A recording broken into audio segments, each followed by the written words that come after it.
gentlemen, to get that chicken drumstick that you eat at dinner, chickens are forcibly fed to be as fat and as juicy as possible. They are kept in coops for all of their lives, where they are forced to shit on each other so that they don't shed feathers. Their necks are brutally twisted, not so that they die, just so that they are paralyzed, so they can only sit there and eat to continue to be fatter. We think on side Affirmative that is repulsive, and that we're happy to stand by a system that recognizes that all animals are the same in the kinds of rights that they have, and that we shouldn't arbitrarily prioritize some animals over others.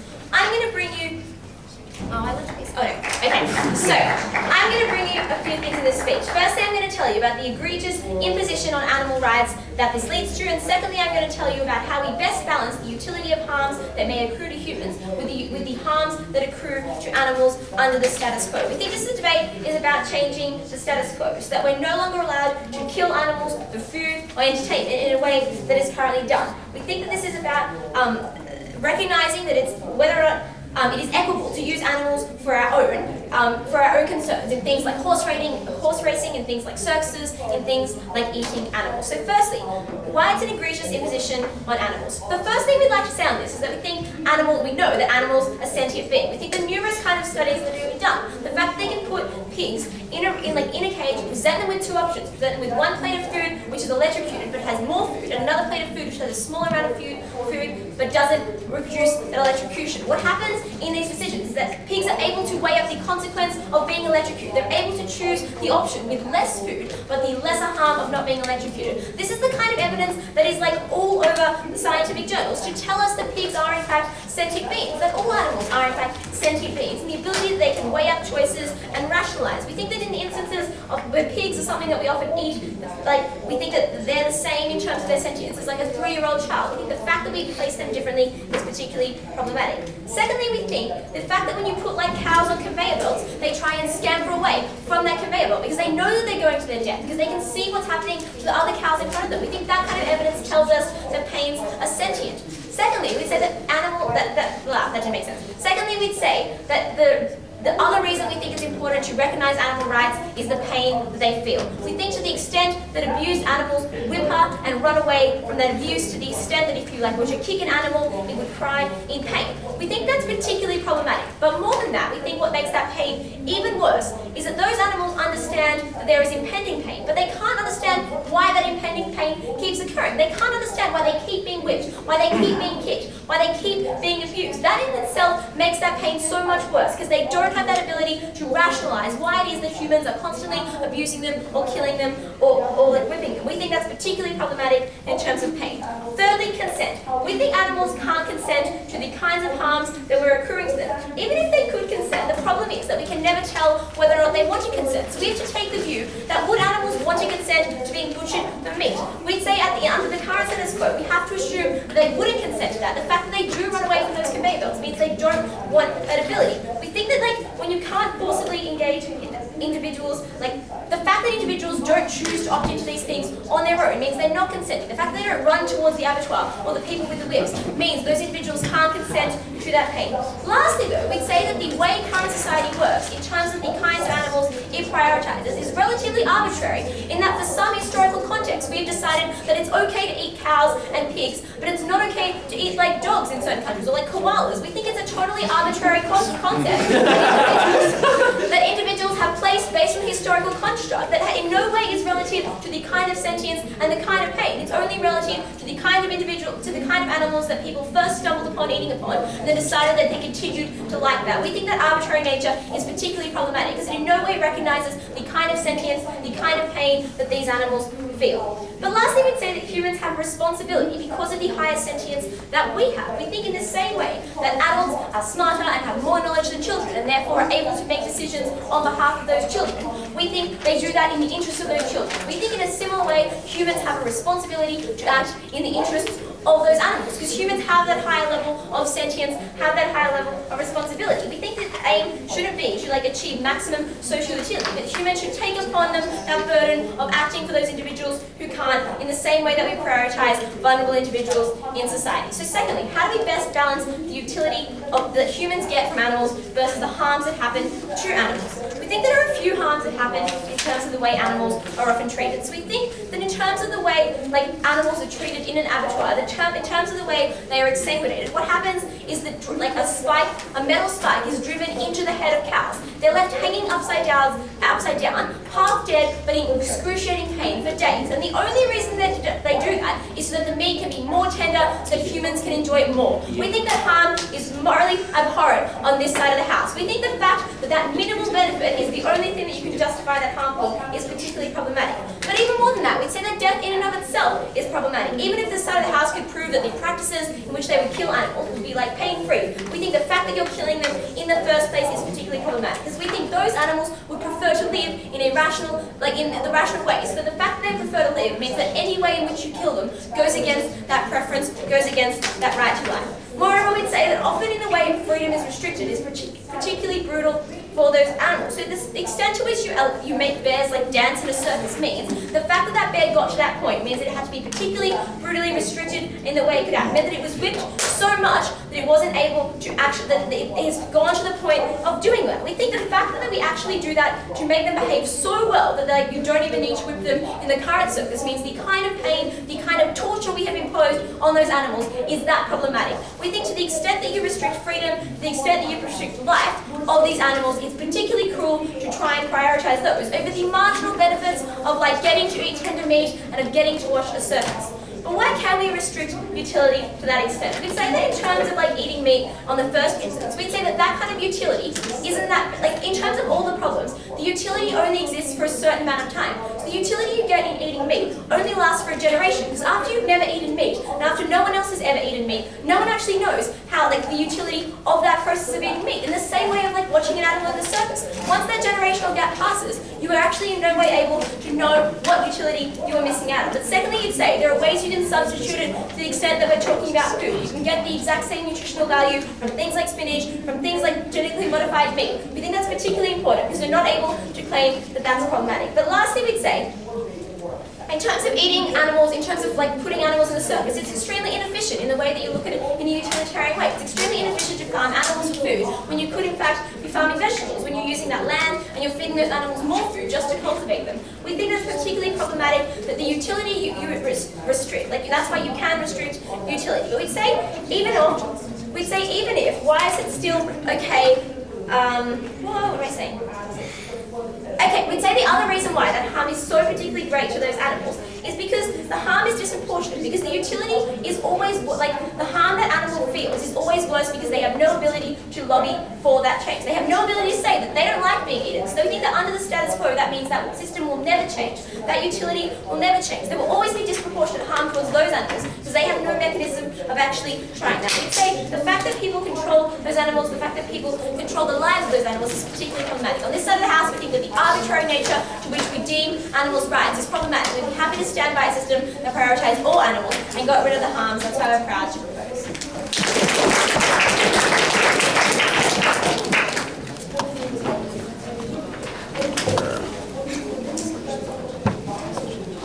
I'd like to thank Olivia for that speech. To open the case for the negative side, Stephen.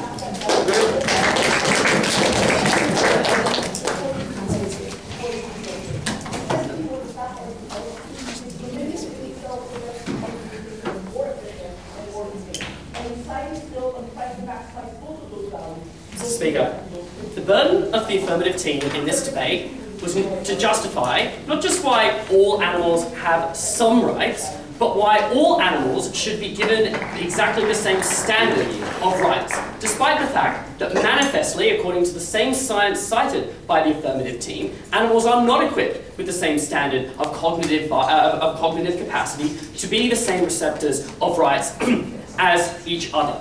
But the other thing that they never justified, or they never sought to explain, was to what standard animals would be receiving rights. Because it is extremely easy to say that animals should not be treated in the way they currently are, but to to what extent does that principle extend? Why should animals not receive prima facie the same rights as human beings? I will give you obviously the reasons as to why animals should not receive the same rights as human beings, including healthcare and education and schooling and things like that. But equally, it goes to the justification of resources earmarked for that purpose and why humans should come first. I have one point of rebuttal before moving on to my substantive, where I'll first deal with the basis of moral responsibility, and secondly, the ultimate endpoint that the affirmative team will get to under their model. But before we get there, my one point of rebuttal is on the current conditions.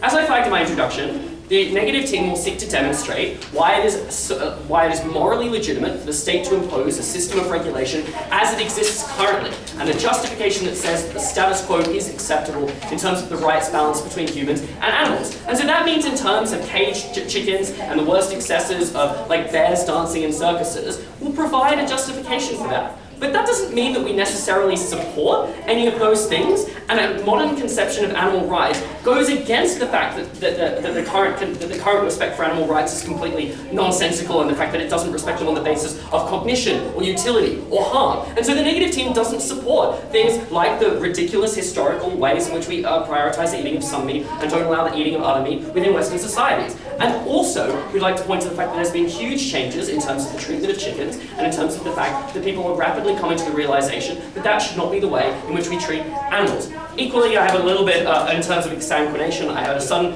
flashback to the Easter semi-final a couple of years ago. But let's just say it as simply as that the alternative to exsanguination is a much more cruel way of killing animals. Exsanguination is designed to break the brainstem in a way that the cow feels no more pain. That's pretty evident that doesn't cause a lot of harm to the animal because it can't feel anything. Alright, my first point. What is the basis of moral responsibility? And I will deal in here with the affirmative team's conception of consent and things like that. But ultimately, we have three particular bases on which we construct moral responsibility. The first is that human beings, empirically, are the only species on the entire planet that has devoted resources to the construction of a moral system of behavior. They are the only ones where there is any kind of system of behavior that enforces a standard that is beyond do what you want, or do what is required for your survival. Animals within nature will kill each other in the instance that they need to kill each other in order to survive, or they will be extremely predatory. Put simply, animals do not have a system of criminal law, and animals do not have a system by which they punish people who deviate from that law. So humans are the only ones who do that. What we think, however, is that the system of morality is far more nuanced than that. And the human system of moral responsibility is actually one that is based on reciprocity. The idea is that you cede particular autonomy to the state, and in exchange, you receive protections for your remaining autonomy. That's the entire basis of the modern conception of government. You give up your right to murder people in exchange for the fact that you now receive protection from the state and that you won't be murdered by others. The biggest problem for the affirmative team is that that system of morality cannot empirically extend to animals because they cannot exist on that level of reciprocity. Aside from the fact that they empirically don't, and animals do kill humans quite often, Shark Week is quite a popular event in the world, but ultimately, they cannot on a level of cognition ultimately respect the laws, and therefore the basis for imposing that moral responsibility upon humans does not exist for animals. Also, we think that the criminal law, according to humans, has been espoused in a way that means that where rights of individuals conflict, it means that people can't use those rights to the same extent. So to the extent that the expression of one individual conflicts with the right of another person to enjoy, for example, their religion, if we're talking about the women's debate last night, it means that the criminal law draws ways in which people limit that particular expression. And we think that would ultimately mean that certain modes of behavior of animals that are harmful towards humans would mean that we have to vitiate particular areas of those rights on the basis of harm. And we think that means that animals cannot be recipients of intrinsic rights. Sorry, I'm having a lot of trouble speaking.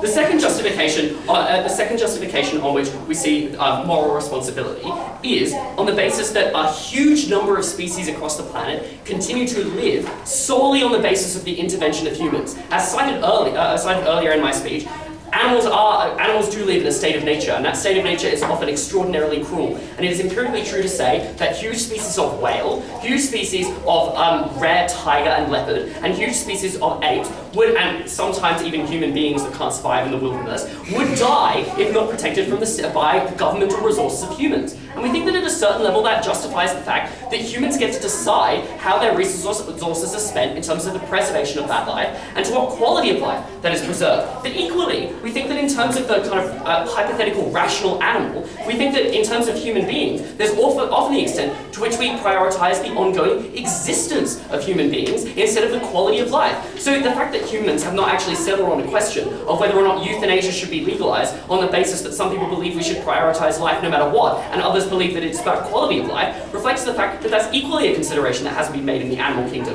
and that many people in many animals in the animal kingdom may prioritize their ongoing life and the fact that humans preserve that life above the fact that they have to live in particularly squalid conditions vis-a-vis bears in the circus.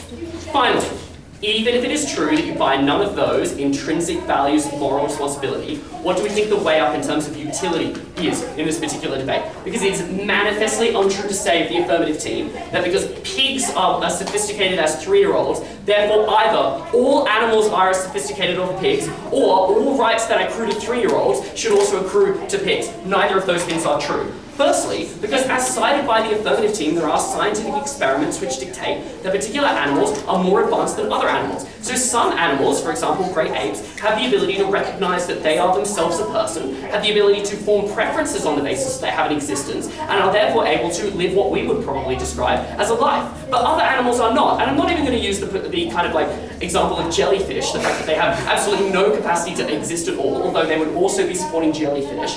Equally, it is the fact that those particular animals have varying degrees to which they are cognizant of what is going on around them, and how they conceptualize harm. For example, an animal can feel immediate pain, but as soon as that pain is gone, does not necessarily have the ability to form memories or the ability to form preferences on the basis of that memory. Sure, they always want to eat food, but that doesn't mean animals can conceptualize of their life at any stage beyond that. What do we think that means for this particular debate? It means that not all harm to animals accrues equally. That justifies a differential standard on which we treat animals. But equally we think it means we have to measure in terms of the harm that accrues to those animals against the benefit that will accrue to the rest of society in using that. We can focus on eating chickens if we like, but probably one of the most important uses of animals is in terms of medical advancement of technology. Mice and rats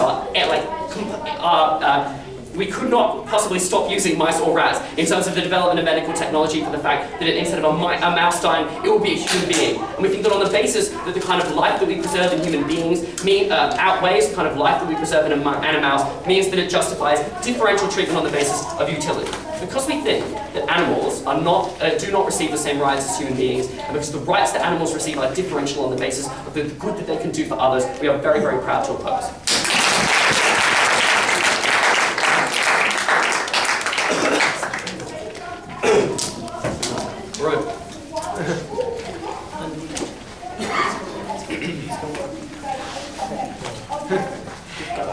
I'd like to thank Steve for that speech, to communicate for the affirmative side, and not vote.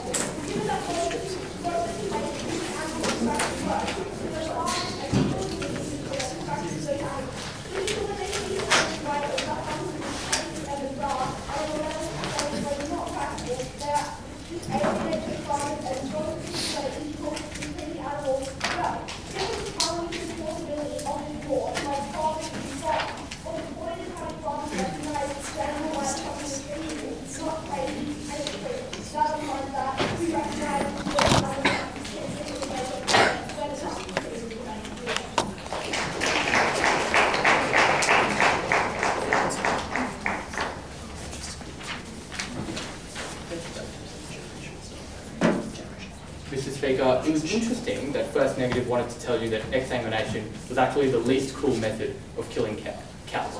Because we think the least cruel treatment of cows would be to not kill them, Mr. Speaker. We told you that at First Affirmative, that we think even if they wanted to stand for this world where cruelty to animals wasn't really a thing, where we somehow killed animals in the most humane way possible for our utility in terms of eating them, we think that is still inhumane, Mr. Speaker, because we think killing that animal within any restrictions on that animal in terms of its freedom is necessarily a harm to them, is necessarily something that they haven't consented to, and necessarily something that humans, using the higher intellect that they want to talk about, should recognise and should give preference to.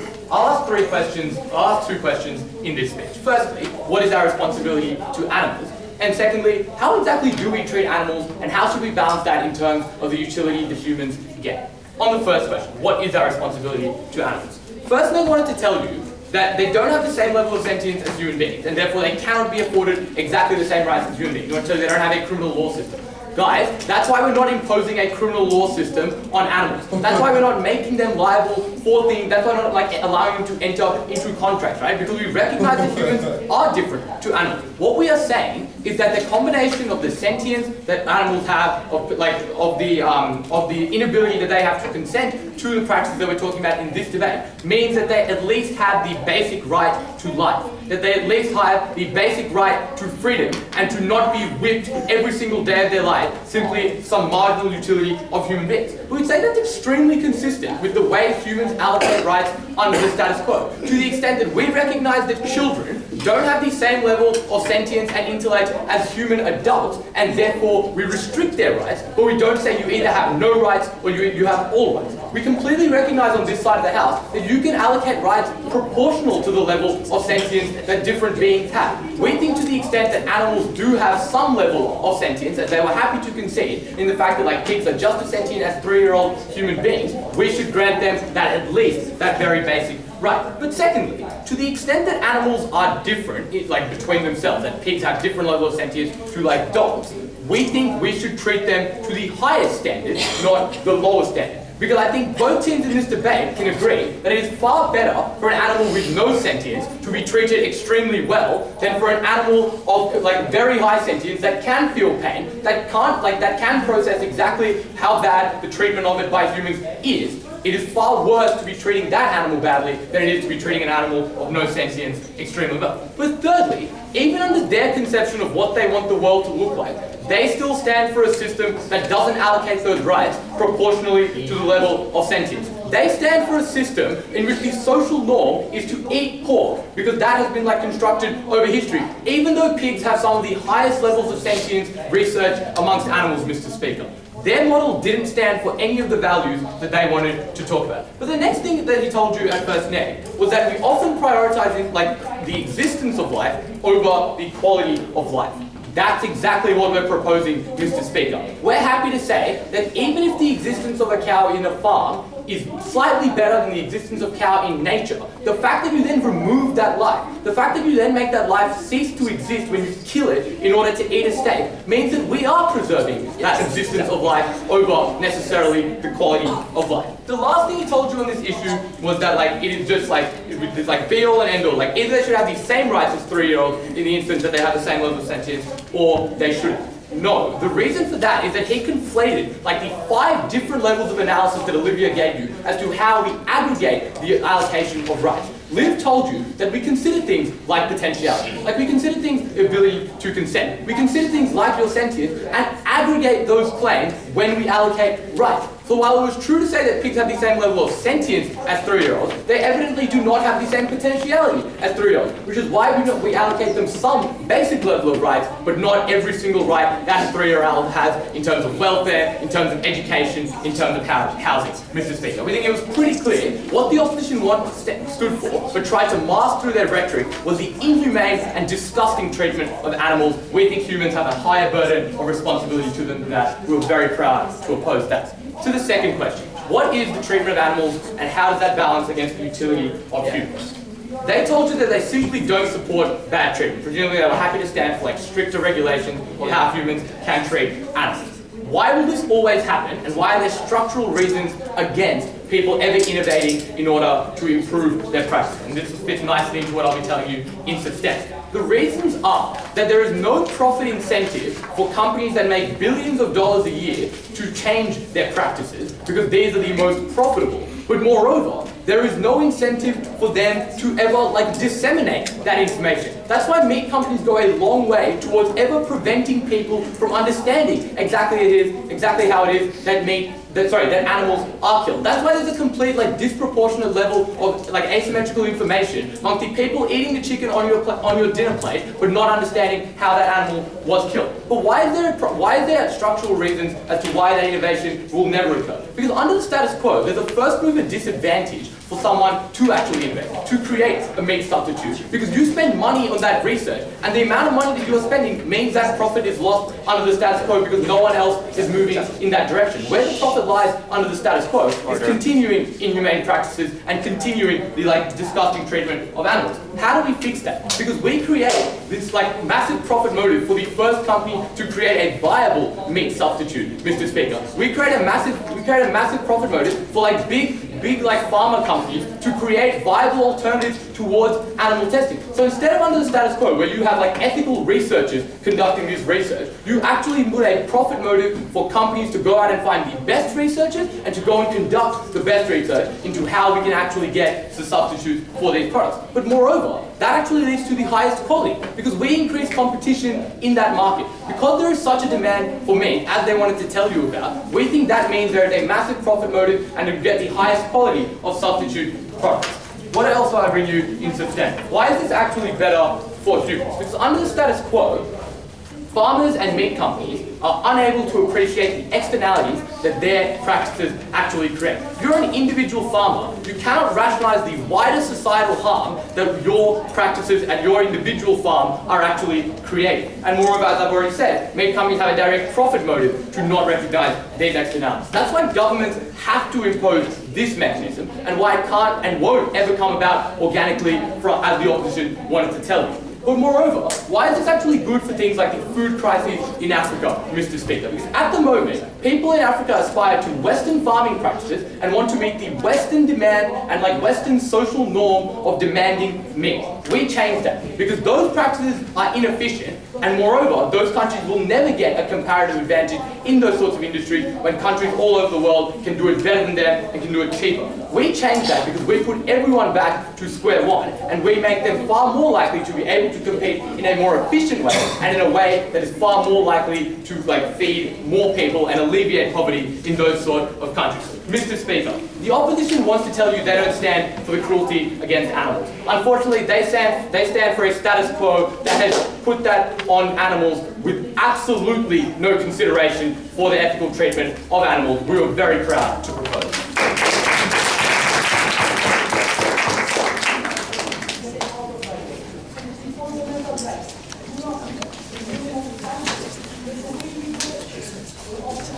I'd like to thank Knuckles for that speech. To continue the case for the negative side, Beavis.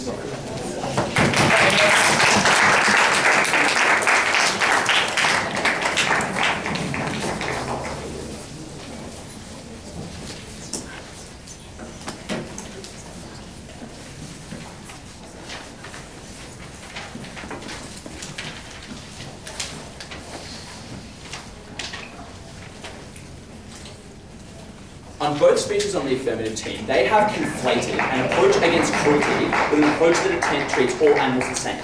They have never attempted to justify why those things were morally equivalent. We told you that an approach to granting animals' rights was one that was contingent upon assessing the harms and benefits of how they were treated, both in terms of themselves and the kinds of effects they provided on humans. I want to look at two things in this speech. The first I want to look at is where any kind of moral responsibility towards animals could come from. And the second I want to bring you is what those effects on humans are. And that will engage and that will involve most of my positive contribution. Firstly, where does our responsibility to animals come from?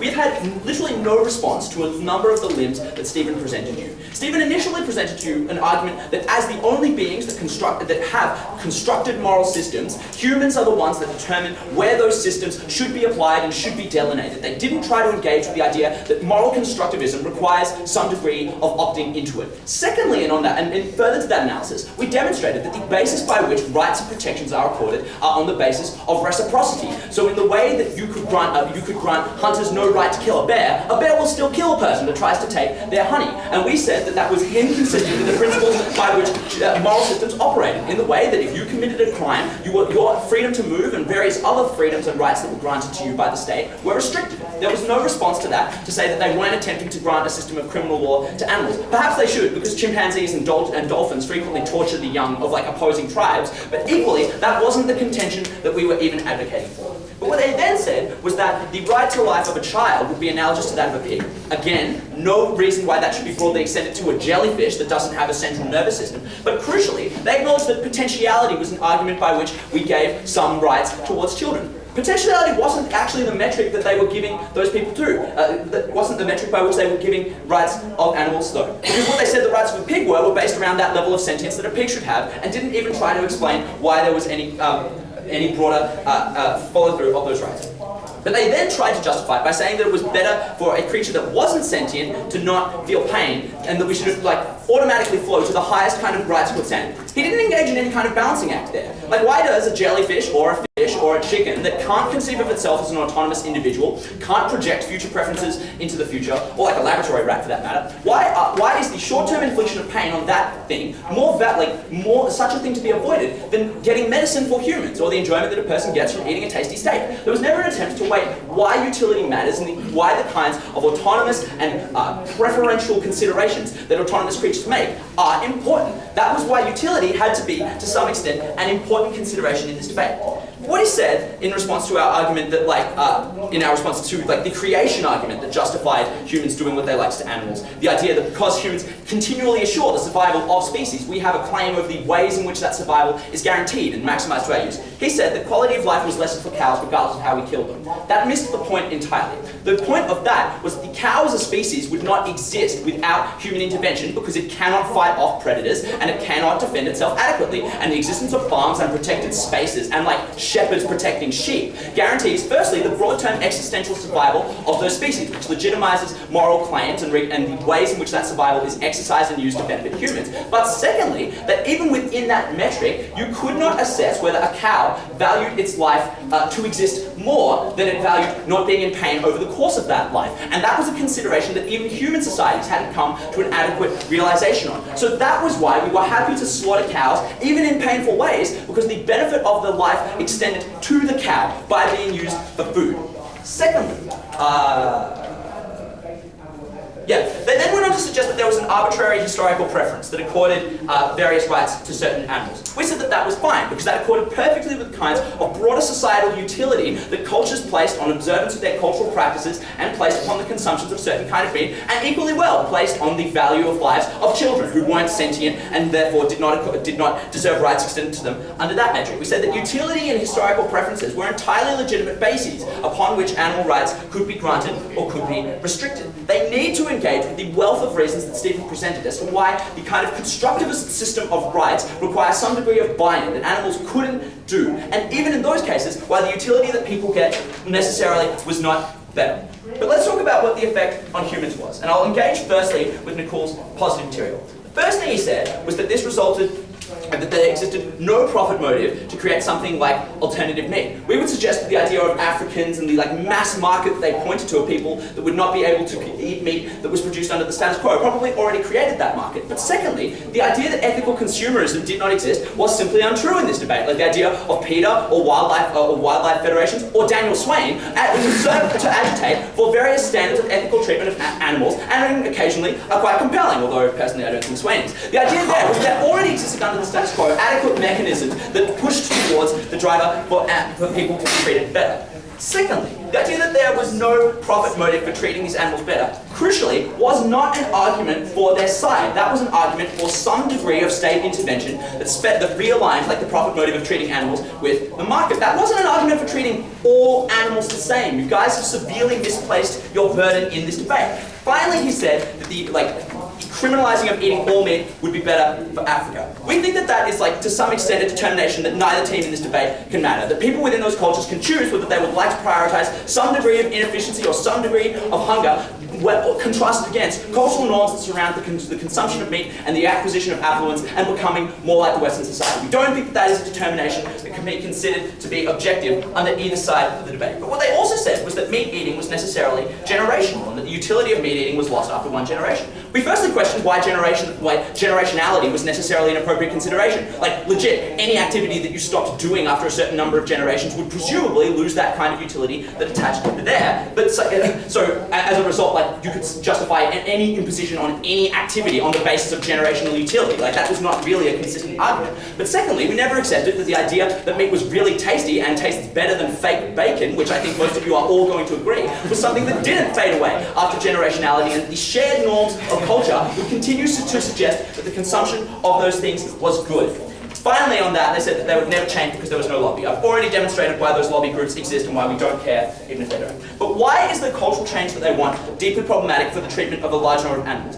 First is that respect for laws is contingent to some extent on cultural buy-in, because you do not enjoy appreciation of restrictions on your autonomy and the things you would like to do unless you can see reasons for those restrictions. So why would people not buy in? Firstly is that it is morally absurd to suggest that a chicken, a dog, and a jellyfish are the same actor and deserve the same degree of treatment. Like that is absurd on an intuitive level, and crucially, the kind of reasons, justifications that they have presented do not apply to the average voter who does not understand crucial moral philosophy argumentation from the basis of that. That's problematic for you guys. The second limb there is the cultural norms that surround the treatment of those animals. So those are two reasons why people will not respect this law and think it is problematic. What is the result of that? That means they do things that prioritize, that means they do not respect this law because the enforcement mechanisms that underpin it are problematic. An animal can't report when it's been treated because it can't talk unless you're Mr. Red. Secondly, the fact that there are scarce resources that tend to the reporting of that law, and the third reason that the abuses that occur to animals tend to occur in closed avenues, in closed arenas where there's very little state buy-in and surveillance. What's the end result of that? You get things like dog fighting, you get things like cockfighting, like the treatment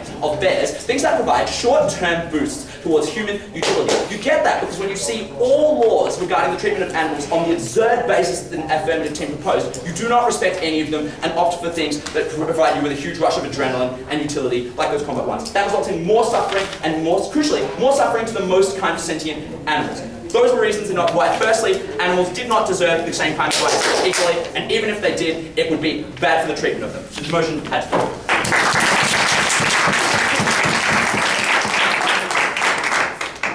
I'd like to thank Beavis, and now call on Justin.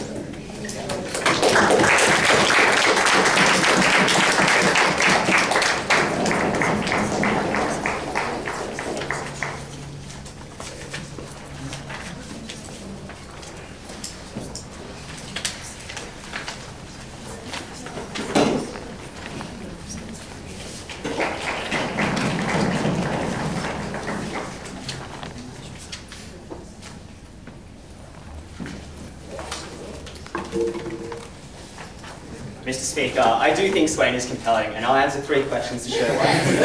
Firstly, why our model is appropriate to giving rights to animals. Secondly, how we actually give rights and help them. And thirdly, why we are happy to prioritize any short-term loss in utility that humans experience in order to preserve welfare standards for animals. So the first question about our model and its appropriateness. They told us that they had a constructionist approach to moral standards, and that animals had to opt into a moral standard in order for us to reciprocate that. But firstly, they didn't opt out of being able to live their life, and they didn't opt out of being restrained in terms of where they could move and how long their life was. So if opting in and out is your metric, you guys don't preserve that either. Secondly, they talked about reciprocity. We think that there are people and humans who don't give to the state, people who don't work, people who are severely disabled who can't work, babies who are unable to do anything, who still have the same, if not higher welfare standards because they are vulnerable stakeholders. We are happy to still extend welfare standards to those types of people. And therein lies the conflation that the negative team has made. We're not giving the right to vote to animals, even though we're happy to do so despite the inability for them to do so. We're happy to prioritize welfare standards because thirdly, they're an objective good. Being able to live longer, especially when we can infer from the survival instincts of an animal to run away from the abattoir, is a good thing. And in the case where people cannot opt in and out, and where animals or entities cannot opt in and out, we are happy to infer and impose subjectively what is in the best interest of the animal. When we can look at survival instincts and the symptoms of fear of death, we are happy to preserve that welfare standard. Secondly, under this issue, I'll look at why the state can't compromise without our specific model. Firstly, the call already told you about the incentive to conceal your practices, not only in terms of not telling people about exsanguination, but in a circus where you don't whip people, whip bears or people in the actual circus, but when you're training the bear itself. Secondly, because societal norms are so strong right now, and there's so much discourse about eating meat and how awesome that is in Australia, as opposed to just within the debating community, because the majority of people aren't ethical consumers, and they will happily prioritize their self-interest in eating the best meat because it's very invisible, the harm that's being accrued. You don't literally see like the cow being slaughtered in front of you and then put on your plate. That would be disgusting. But if people could, we think they wouldn't do that. That's why we're happy to have our standards. Thirdly, our model uses an actor in the government that can coercively enforce and implement to a higher standard than any organic regulation or any organic development of standards. And we can do it quicker, and we think time is of the essence because animals are dying now and they're being tortured now. Beavis brought a substandard about how people won't buy into our model. We have three responses. First, if your mechanism or your analysis in that argument was that people simply don't understand about animal rights and don't understand the benefits, we say firstly, that's why we're happy to propose a coercive mechanism which forces people to abide by those animal welfare rights. But secondly, we present an argument from the state, which is sanctioned by the government, that is simplistic and easy to understand. That is, you do not need to harm an animal when there are alternatives, and all animals, regardless of their sentience or utility to the human race, which is very hard to quantify, do still deserve the same welfare standards as each other. And thirdly, in regards to the black market of animal harms, we'd say most people are law-abiding citizens and most people will stop harming animals. And when we told you at first that the scale of the harm we're imposing on animals is so widespread and so concealed right now, we're providing a larger benefit in terms of the types of people who will abide by the law and the types of harm which is occurring right now. Also, we'd say lastly, even if that wasn't true, your ability to go to a restaurant and police whether there's meat on the table is very easy, so we can actually enforce those laws. So, what happens in terms of animals? The first thing they said was that there are differences in sentience, and therefore we should provide no rights, rights proportionate to that. But that belies their actual stance, which is not judging things on sentience or pain felt or feelings, it's judging things on utility to the human race, which is a complete abstract concept to like a guinea pig, right? But secondly, we'd say it's not about differences, it's literally about utility. That's why we treat guinea pigs like pets, but pigs who are more sentient as like food. Thirdly, we'd say it's very hard to estimate the sentience or the pain felt by that animal because we are not that animal, we are humans. That's why Nicole said we are happy to err on the side of caution and overestimate that sentience. Because lastly, we'd say that there are no harms accrued to humans in overestimating that. We're giving them welfare and not rights. That's an objective good. At worst, we overestimate it. The last thing I'd like to say on that is that different cogency is something that we don't use as a metric to give rights to humans ourselves. We still give the right to vote to someone who is not a debater, who we think that we're smarter than. We still give the right to vote to every person in society. In the same way, we don't see acting out on those rights or having the ability to do that to a greater capacity as a distinguishing feature in where we give rights to. We say the simple metric is we want to give as much rights, as much standard of welfare as possible. That's why we're proud to overestimate that, even in the worst case scenarios. So, thirdly, same thing. Why do we help animals? We'd say in the small minority of cases where we are directly responsible for preserving the life of those animals, we can still do that, right? We're not banning interaction with animals. We're just saying that you can't hurt an animal. That is a welfare standard. You can still interact with anyone with welfare. And we think that when we want to preserve the life or preserve the standards of the animals, that is something that we literally do. But in the worst case scenario where it's impossible to do that without hurting those animals and being cruel to them, we are just allowing nature to decide which animals' rights are greater, and we're preserving the rights of other animals to eat those animals who are incapable of eating vegetables. So we think we're still preserving some degree of animal rights. But at best, their model still, that argument doesn't justify hurting other animals where we don't have to, especially because the types of animals we help and the types of animals we hurt are usually largely different types of animals. There's no reason to hurt those types of animals when we don't have to. That brings me on to the last point about why we prioritize giving rights to animals in the way that we've done.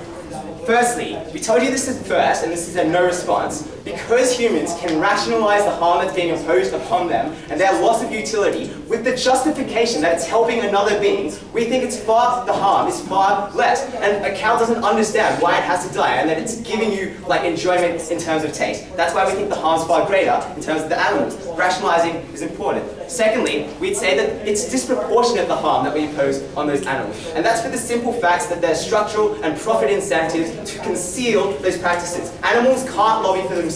We think that structurally, the harm we impose on them will always be disproportionate because you never see that harm that's being imposed on them. Thirdly, we'd say that utility is short-term. Beavis asked us why that's relevant. We'd say the fact that it can apply to lots of situations is probably a reason why it's a good justification. But secondly, the fact that utility is short-term means that the alternatives, such as changing our diet, is viable. We think we can do that. But thirdly, we'd say the fact that it's short-term means that any loss of utility, which is important conceitedly, is restricted to one generation. We think we're happy to stand by that loss because of the long-term benefits of utility for future generations of all animals. We think that's the way up that Beavis missed in his speech. The last thing about why we're happy to prioritize animals is because prioritizing animals helps humans. In terms of innovation, we'd say it's far more likely to occur when you have a bigger profit motive and a larger market. In addition, with the ethical consumerism that Beavis pointed out. Those things are not mutually exclusive. Ladies and gentlemen, this is better for humans, but even if it wasn't, and even if there's some short-term loss in utility, we have to stand for the most vulnerable stakeholders in the debate. That's a stakeholder that literally cannot speak. That's why we propose.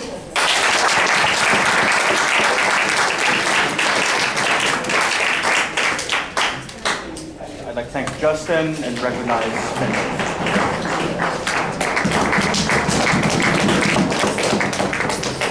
That's your fun.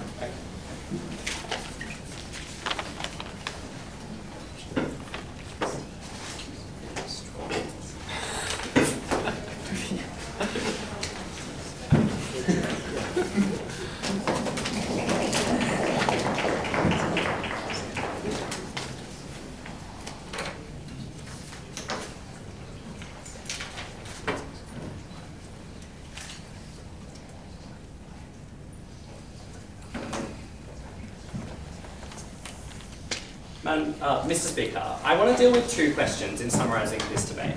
Firstly, on what basis should we talk about providing extra rights to animals, given that we told you that human rights construct the laws that we abide by in society?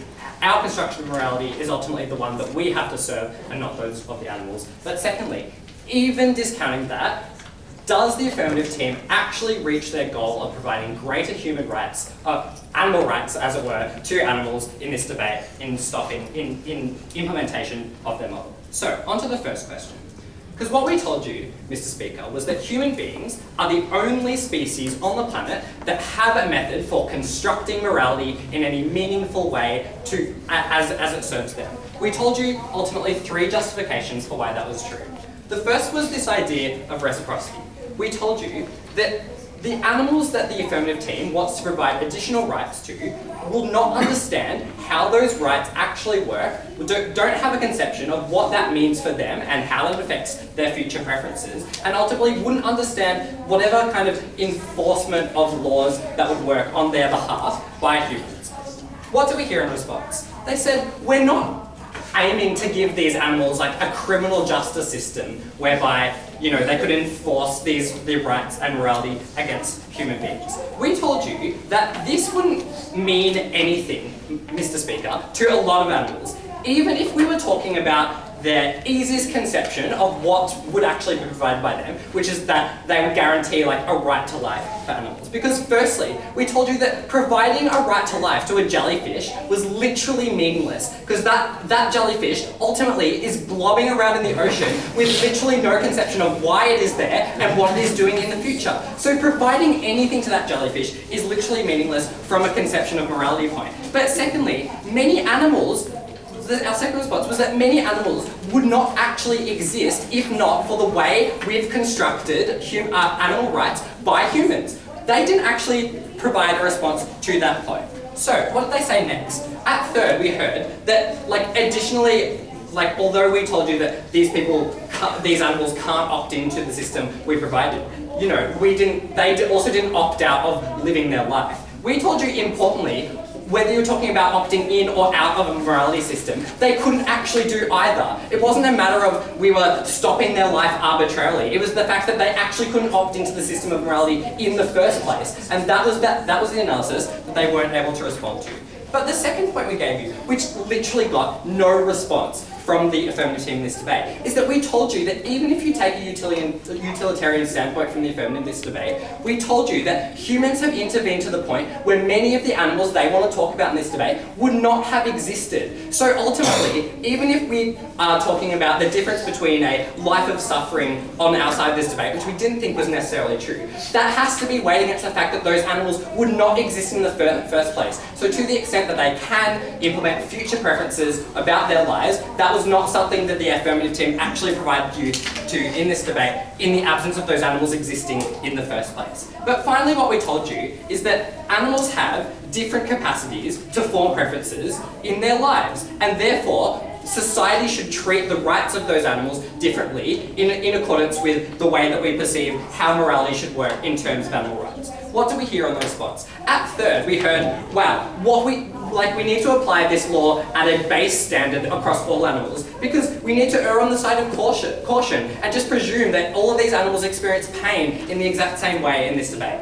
That was against the scientific explanations that they wanted to rely on in this debate. Because we told you it was scientifically proven that some animals were more sentient than others. We told you it was scientifically proven that some animals had the capacity to access future preferences to decide what they want their life might want to look like in the future, and some that didn't. So they actually had to accept the blanket nature of the law they wanted to pass in this debate, and how that ultimately would not acknowledge the fact that these animals were inherently different in the way that in the ways that we should treat them both morally and the way that they enact their lives now. And then this glib response came. Well, babies are stupid, right? So therefore they're equally non-sentient. The difference between a baby and an animal, guys, is that the babies actually have a capacity to access preferences in the future, right? That's why they are different. They will become human beings that can enact in the moral code that we're talking about on this side of this debate. So it's not just enough to say that humans at some point in their lives won't be sentient. It's the fact that those human beings will be sentient in the future, even if they're not as sentient as babies. So that was actually ridiculous. Importantly, any one of these principles was a reason why we shouldn't enact the model from the affirmative team. They ignored one of them entirely, and the responses to the other two principles were insufficient. So ultimately, we thought they needed to respond to all of them effectively for that point to win in this debate. But what do we hear in response as to why our current system isn't working in terms of the way those laws were created? They said that these animals can't consent to become food. We told you that that is a problem for your model when you're saying that animals are necessarily going to have a greater access to rights, which by your conception they don't even understand in the first place because they can't consent to either opt in or opt out of the system that you create. But secondly, it's actually incredibly difficult to determine, Mr. Speaker, that whether a cow wants to be eaten or not. We don't think that it's just given in this debate that those cows necessarily have a worse life, even if they're eaten at the end of it, than if we didn't have the system that we did that provided those animals as food. That we don't think that they could say that in this debate. But secondly, what they wanted to say was that these laws were arbitrary. We said they weren't arbitrary, Mr. Speaker. Why? Because ultimately, we told you that the way the laws were calibrated now was on a balance of the utility provided to humans against the harm provided to those animals, and we told you that that was entirely valid in this debate. But even if we discount all of that material, do they actually get better animal rights under their model? The first reason was that obviously not killing a cow is the best form of treatment for cows. We told you that is very, very easy for the affirmative team to say and defend in this debate, in a vacuum, but didn't respond to reality, where we told you that those animals didn't necessarily exist in the first place without the human intervention that warranted humans doing what we do under the status quo. But secondly, given that they acknowledge the principle of utility in this debate from their side, even creating a more tender version of meat was probably a good enough reason to use the status quo model in the first place. But thirdly, we told you that this wasn't just about eating meat, right? We told you there are other cases that they had to defend in this debate where the animals are much, much more utile to how they interact with humans. Because protecting cows for them also meant protecting mice, for example, that were incredibly important for the development of human medicine. We told you that given that, they didn't just have to weigh a cow's life in a vacuum by itself, they had to weigh us not being able to interact laws in the way humans want, and how that might actually lead to the disintegration of how humans live their lives, the quality of life of humans who were sentient and did consent to a moral system of ethics in this debate. But finally they said there's no profit incentive towards improving regulation. We think that that's not necessarily true. We think that as humans care more about animals, ultimately they create markets for better types of animal rights there. But ultimately, we told you that in this debate, we didn't necessarily think that they were going to get animal rights in this debate. We thought that ultimately we had to agree that humans were the ones that we had to protect in this debate. they were the ones that understood the moral ethics that they set in place, and for that reason, the debate must fall.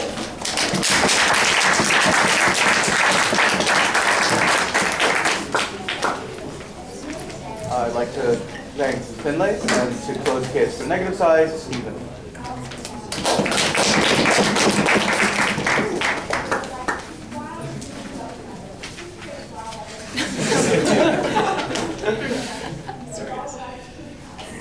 Mr. Speaker, we stood in favour of more than just the differential treatment of the Monash 1 dress code. We gave you a nuanced case that legitimised providing lower forms of rights and different benefits to species that could not demonstrate that they received it, and species to which the life would ultimately benefit and far more the giver of those rights, that was humans. With that in mind, I have two questions. First, what rights are capable of being vested in animals? And secondly, to the extent that that was true, what rights in particular should be afforded? To the first question. Our argumentation from the beginning of this debate was simple. It is that animals are empirically, according to their biology, different in the way that they behave. That means that animals are not entitled and cannot be vested with the same set of rights as human beings, for one level, and secondly, they could not be vested with the same set of rights as each other. That was an analysis that was never engaged on by the affirmative team, except at the most peripheral level. What we told you was, firstly, that animals could not conceive or appreciate of the system of rights that would be entitled to them. But on the basis of their biology and their undeveloped cognitive capacity, it meant that to grant animals the same level of rights, or indeed any rights, in many cases, could not be appreciated by those animals. To many, ongoing existence was irrelevant to animals on the basis that they could not appreciate their life, they could not form preferences on the basis of that life, and ultimately, therefore, meant that those rights should not be vested within them as conceived of by the affirmative team. But equally, we secondly provided you with the notion that the modern conception of the nation state, in terms of one in which a government provides a system of regulation according to the buy-in of individuals, was on the basis of their capacity to reciprocate. Not on the basis of economics, as asserted by the affirmative team, but on the basis of behaviour, and on the basis of the way that an individual conceived of themselves within a society, such as their forms of expression being limited by the fact that it couldn't interfere with the rights of others to enjoy their lives. Finally, we gave you empirical analysis that demonstrated the fact that animals existed in a state whereby they themselves accorded each other no rights. And that therefore justified the fact that as humans were the ones who made the board, they got to set the rules. Ultimately, we also said that this went further, that particular animals would just simply not continue to exist but for the intervention of humans, and the fact that we created that life also justified the creation of circumstances that ended it. However, to the extent that animals had some rights, because we were certainly willing to say that to the extent that any of the analysis in that first question was true, we would be willing to afford those rights to animals, what level should be afforded? And we told you that the right to consent, as the right to consent of any individual to do a particular action, needs to be balanced in this debate against the value that that consent has to other people. And what we gave you right from the beginning was that the affirmative were misconceived in appreciating that all harm to animals would be conceived of equally, and that all harm would generate the same minimal benefit. We told you that harm to animals, or things that violated their rights in some conception of what animal rights should be, brought enormous benefit. But we even went further than that and didn't just stay at the extremes as the affirmative did. We engaged with the middle ground, and we told you that as the cultural and ethical and societal importance of particular behaviours may at certain points override the particular interests of animals, and may at particular points be cruel or unusual to those particular animals, it was justified on the basis that the benefit to humans was overwhelming in most cases.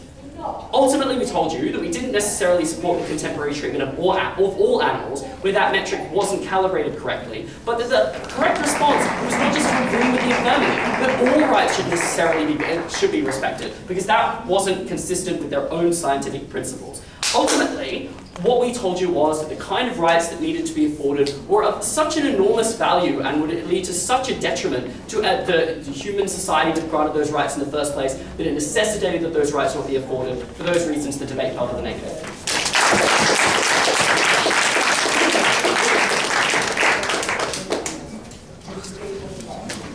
I'd like to thank Stephen, and to close the case for the affirmative, Olivia.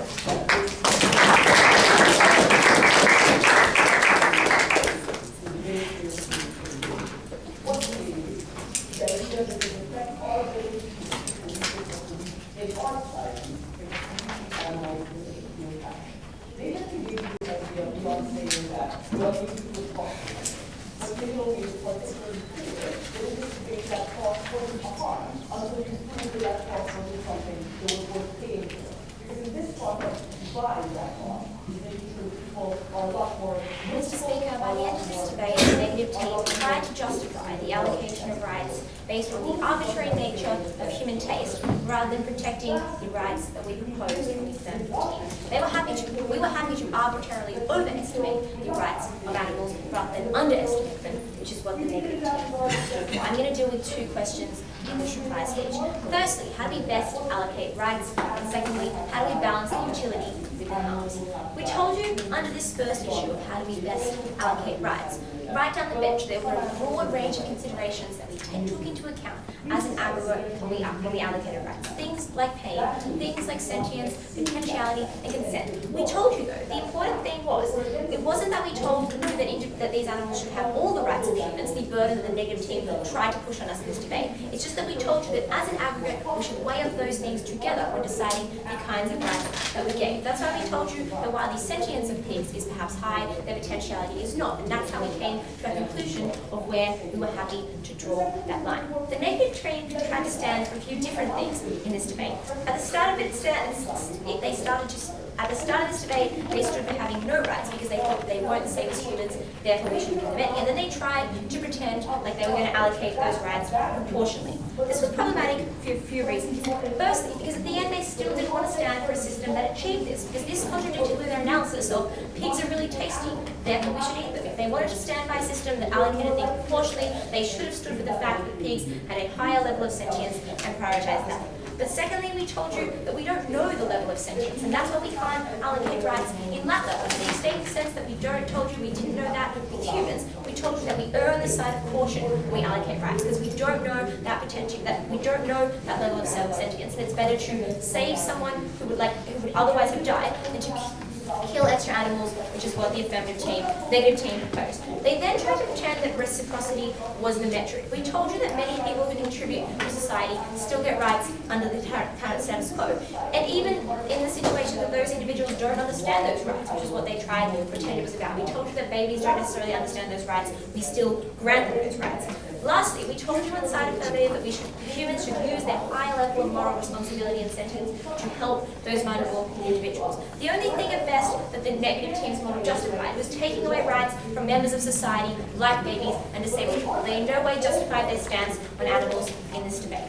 In terms of the second issue, how do we best balance the utility with the harms? The analysis that we got from the negative team was basically like humans really enjoyed eating meat. What we heard from the flippantly a third speaker was like taste was more important than life. We think that blatant assertion, but that they were never able to prove to us why that was the case in this debate. We told you, on the other hand, that utility wasn't that important for humans because it only lasted for one generation and then that utility would be gone.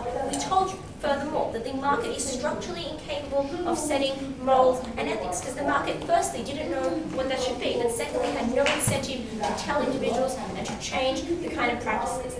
Lastly, we told you that our model gave individuals a profit incentive to innovate and change the kind of practices and mean that that utility would not even be lost as the affirmative team wanted to pretend it would. The next thing they told us was that animals wouldn't exist without us. We told you down the bench that you can still help animals without having to kill them. We told you that this was a different kind of thing. But even if we didn't help them and that species of cows died out, it didn't justify on the affirmative team that the rights that they were also losing out of all the other animals that we were granting in this debate. They wanted to make this debate, Mr. Speaker, about affording rights to jellyfish. Not only were they not able to tell us why there would be any harms in that kind of situation, but they failed to engage with the types of animals that were crucial in this debate. Animals that are sentient, animals that do feel pain, animals that we kill at the moment for food and fun. We propose.